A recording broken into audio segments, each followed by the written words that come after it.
भीम, जय भीम.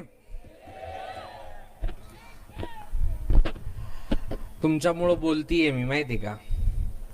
तुम्ही लोकांनी मला टाळ्यांची चटक लावली आणि ह्या टाळ्या ऐकायचा अधिकार संविधानाने दिला आणि ते संविधान वापरायची ताकद मला वंचित बहुजन आघाडीने दिली. नाही तर टाळ्या वाजवण्यात आयुष्य चाललं होतं. मी वारंवार सांगते, लोक म्हणतात काय वारंवार सांगते, नाही का. कारण की अजून बऱ्याच लोकांना कळत नाही की संविधानाने त्यांच्या आयुष्यात काय बदल केलेला आहे. माझं नाव दिशा पिंकी शेख आहे आणि मला असं वाटतं की या देशामध्ये शेखांना सलाम टाकायचा अधिकार बी जय भीम आहे म्हणून सलामत आहे अजून, नाही तर आतापर्यंत तोही काढून घेण्यात आला असता. तेव्हा माझ्या मुस्लिम बांधवांना इथे अस्सलाम वालेकुम व रहमतुल्लाहि बरकातुहू. वालेकुम सलाम, शुक्रिया. बात हिंदी में करूंगी क्योंकि बहुत मराठी में बात सुन ली है ना, अभी जरा हिंदी में बात करेंगे. जरा तुम यहाँ सुनने को आए मतलब तुम वंचित को थोड़ा बहुत मानते हो. एक तो पीढ़ियों से काम करने वाले लोग भी है यहाँ पर, जिनकी 3-3, 4-4 पीढ़ी बाबा साहब बाड़ा साहब के साथ में काम करते हुए गई है. एक वो पीढ़ी जो खुद बाड़ा साहब के साथ में काम कर रही है और एक वो जनरेशन यहाँ आई है जो सोच रही कि वंचित के साथ में जाए या ना जाए. और कुछ लोग ऐसे भी आए होंगे कि जो मजा देखने आए हैं, गिने चुने. मैं दोपहर में, आज मुझे पता नहीं था कि मस्जिद में प्रोग्राम है, नहीं तो मैं पठानी पहन के आती थी. ख्वाजा सरा होने का एक फायदा है, आप कोई भी मजमे में जाकर बैठ सकते हो, दोनों भी. तो मैं वहां, कोई तो भी दोस्त मेरा पूछ रहा था बाला साहब से कि कांग्रेस के साथ में नहीं गए तो वोट का डिवाइडेशन होगा और फिर हम कैसे जीतेंगे. तो मैं वो भाई का जवाब अभी यहाँ देना चाहती हूँ. वहां पर तो वक्त नहीं था, मैं अंदर नहीं थी, तो जवाब देना चाहती हूँ कि वक्त का जो वोटिंग का डिवाइडेशन है वो रोकने का ठेका क्या मुसलमानों ने और दलितों ने और बहुजनों ने लेके रखा है. हमारा वोटिंग यहाँ के प्रस्तापित पार्टियों के बाप की जागीरदारी है क्या कि हम पीढ़ियों में पीढ़ी, जैसे पहले था कि बाप किसी खेत में काम कर रहा है, उसका बेटा भी उसी के खेत में उसके मालिक के जूते उठाता था, पोता भी, उसका बेटा भी, उसका बेटा भी. लेकिन बाबा साहब ने इस वेट बिगारी से अपने को आजाद किया ना, फिर आप मेंटली इस वेट बिगारी से कब आजाद होने वाले हो.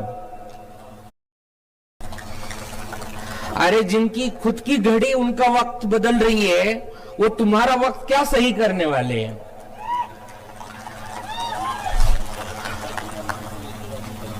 और जिनका खुद का हाथ उनके साथ नहीं है, वो तुम्हें क्या हाथ देंगे.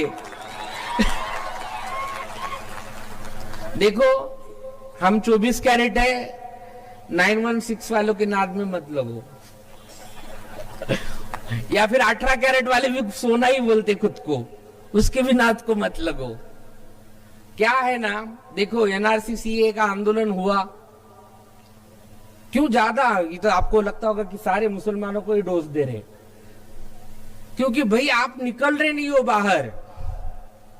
आप यहाँ पर जितने हो उतने जाके अपने अपने एरिया में, अपने अपने गलियों में, चौबारों में चाय पी रहे हो, क्या बोलते, शादी में गए, वलीमे में गए, वहां पर बातें करो लोगों से. आज आप वलीमा कर रहे हो, कल को आपको, आप अगर नॉनवेज पकाओगे तो उसका परमिशन निकालने का एक बिल आ जाएगा. आप बकरा भी पका रहे हो तो बड़े का है बोल के मोहसिन को कैसे मारा पूना में, उसी तरीके से मारा.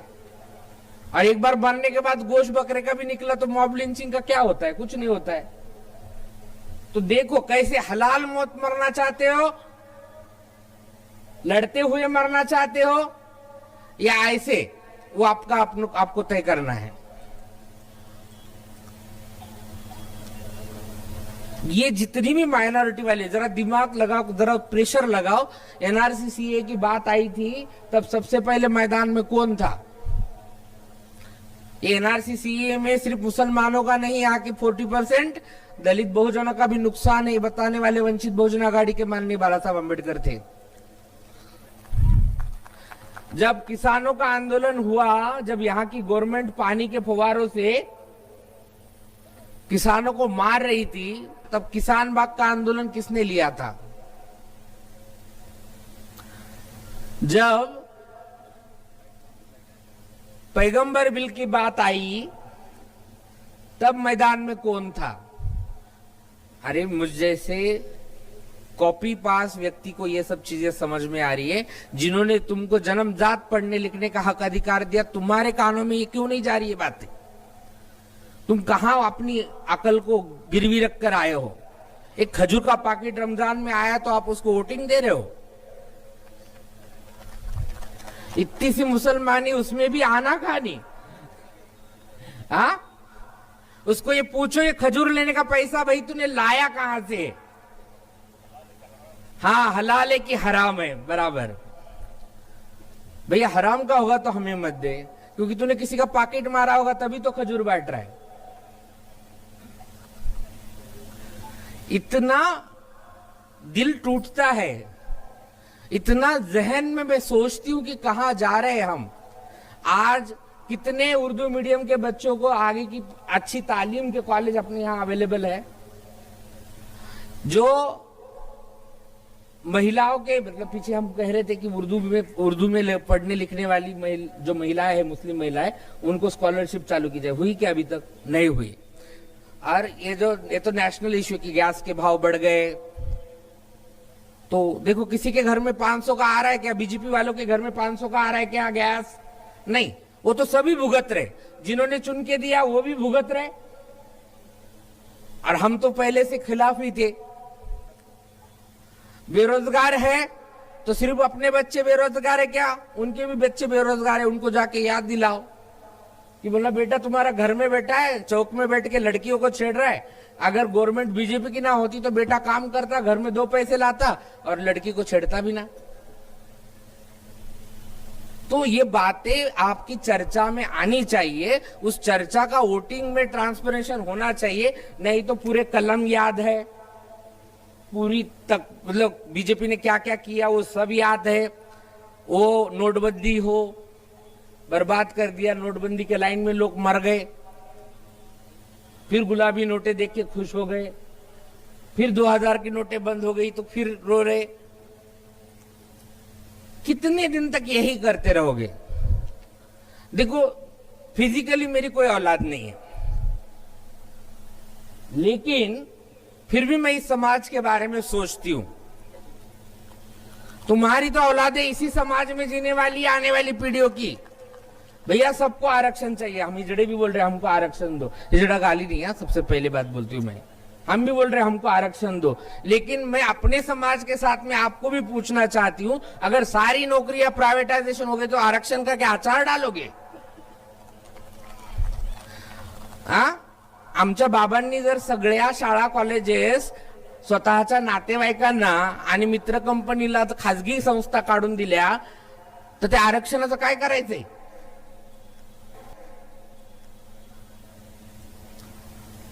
क्या करोगे उस आरक्षण का लेके?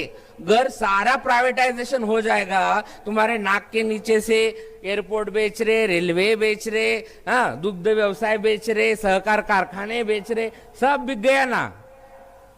अभी आधा बचा कुचा जो कुछ भी बचाना है तो तुमको वंचित बहुजन आघाड़ी के साथ में आना पड़ेगा। एक साहब बोल रहे, बोले खाली खत लिखा, नाना पटोले साहब बोल रहे थे उस दिन, खाली खत लिखा बोले इंडिया में लो बोल के। हमको ऐसा थोड़ी रहता, प्रस्ताव भेजो। तो अभी प्रस्ताव कैसा भेजते? पहली बार प्रस्ताव दिए थे तो बोले इतना मांग रहे, उतना मांग रहे, उतना मांग रहे, हम नहीं देते, जाओ। साहब हमेशा बोलते अभी बोलेंगे तो भाई तुम्हारी इच्छा नहीं है, तुम्हारी इच्छा नहीं। तुम्हारी इच्छा होती ना तो तुम बोलते वो हम बड़े हैं, हम नेशनल पार्टी है।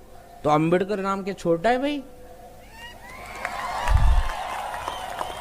ओ तो तुम्हारी किस्मत समझो कि तुमको हम होकर खत लिख रहे। नहीं तो अभी तो क्या 30-35 जगहों पर तुम्हारी बैंड बजी है, हम उतर जाएंगे ना तो फिर मुश्किल होगी। तो अपनी अपनी एरिया में जाके बात करो।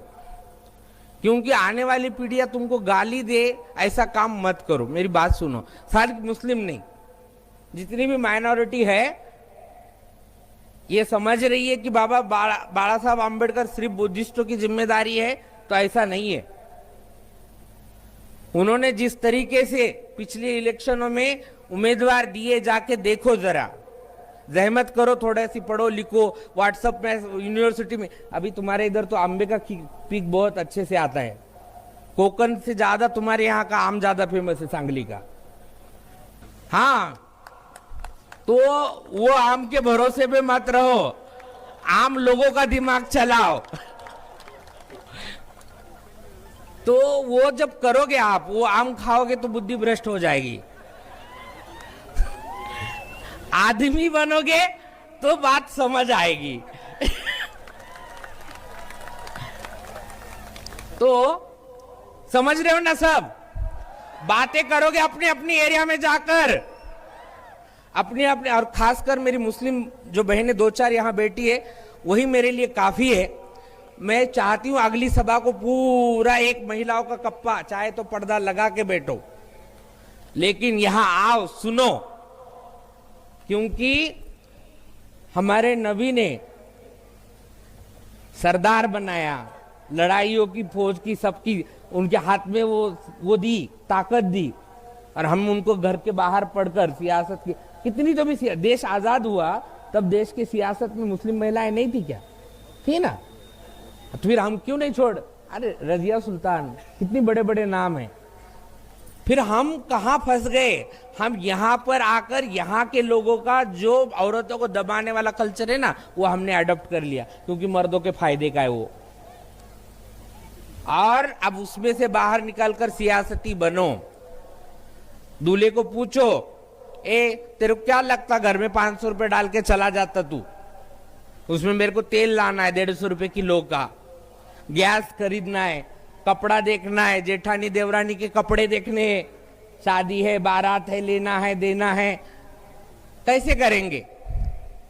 तो सियासती बनाओ, अपनी महिलाओं को भी जाकर बताओ कि सियासत क्या है, किसके साथ खाते हैं। और ये मौका जाएगा ना भैया, अभी तो देखो तुम एक एक कानून ला रहे, एक एक चीज कायदे में बिठा रहे हो, उनकी जो भी चीज है वो कायदे में बिठा के तुम्हारी, मतलब गुरुचिश कला गुरुला, त्या पद्धतीने संविधान का ये दूधारी तलवार है संविधान, इसका सही इस्तेमाल करो तो दुश्मन पे वार होगा, और इसका गलत इस्तेमाल करोगे तो खुद की गर्दन पे वार होगा। तो मेरे को तो समझ में आ गया, और मेरे कुछ लोगों को भी समझ में आ गया। हर गांव में कुछ लोग हैं हमारे कि जो अभी इस प्रवाह से जुड़ चुके हैं, लेकिन तुम कब जुड़ोगे मुझे मालूम नहीं। यहां बैठे वो तो जुड़ चुके हैं ऑलरेडी, लेकिन ये आवाज जहां तक जा रही है आपके जरिए से हो या माइक से, उनको कहूंगी कि इस प्रवाह से जुड़े। ज्यादा वक्त नहीं लूंगी, साहब को भी बोलना है, टिकना है तो वंचित बहुजन आघाड़ी के साथ में खड़े होना पड़ेगा। किसी आयरे गहरे नत्तू खैरे के भूल थापाओं में मत आओ, हम ये करेंगे, हम वो करेंगे, हम यहाँ करेंगे, त्याव करेंगे। इन्होंने 70 साल में कुछ किया नहीं, और 10 साल से बाबू चंदन लगा रहे हैं। तो देखो क्या करना है, तुमको बाल बच्चे वाले हो तुम लोग, मैं ये बात नहीं बोलती हूं, क्योंकि बहुत सारे लोग जिनको बाल बच्चे नहीं, वो इस दुनिया में मां कहलाते हैं, उन्होंने और बच्चों की जिम्मेदारी ली है। लेकिन बड़े दुर्भाग्य की बात है कि हमारे यहां पर, मतलब अभी चंद्रयान सक्सेस हुआ, मोदी जी का पिक्चर आ रहा है, हाँ, किसी प्रोग्राम में पायलट बने घूम रहे, कभी आदिवासी बने घूम रहे, कभी राजस्थानी बने घूम रहे, हाँ, लेकिन इंसान बन के कब घूमेंगे मालूम नहीं। तो उनके भरोसे पे मत रहो। नहीं, टालियों की जरूरत नहीं भैया, वोटिंग दिखाओ तुम, वोटिंग वोटिंग वोटिंग। ये क्या है? सत्ता संपादन मेळावा है। कुछ लोगों को मिट्टी में खुद को बीज समझकर गाड़ना पड़ेगा, तब यहां पर सक्सेस की खेती आए।